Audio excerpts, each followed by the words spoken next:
Давайте поговорим про создание маркированных списков. Для создания маркированного списка на панели мы кликаем кнопку «Маркированный список» и вводим текст для первого пункта. Для перехода к следующему пункту списка мы нажимаем «Ввод».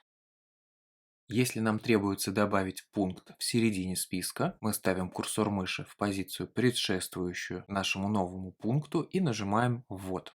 У нас появляется маркер, в котором мы можем ввести какое-то нужное нам значение. Для того, чтобы закончить создание маркированного списка, мы нажимаем «Ввод» дважды. Первый раз для того, чтобы перейти к новому пункту списка, и второй раз для того, чтобы выйти из маркированного списка. Далее мы можем печатать текст уже независимо от списка.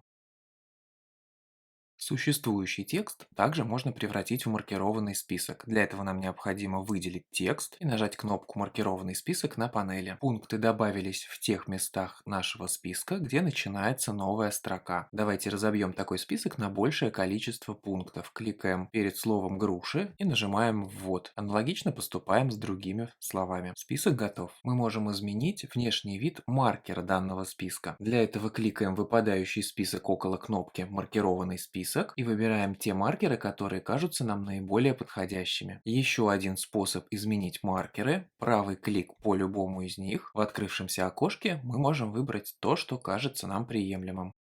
С помощью пункта «Другие маркеры» мы можем выбрать любой символ и использовать его в качестве маркера.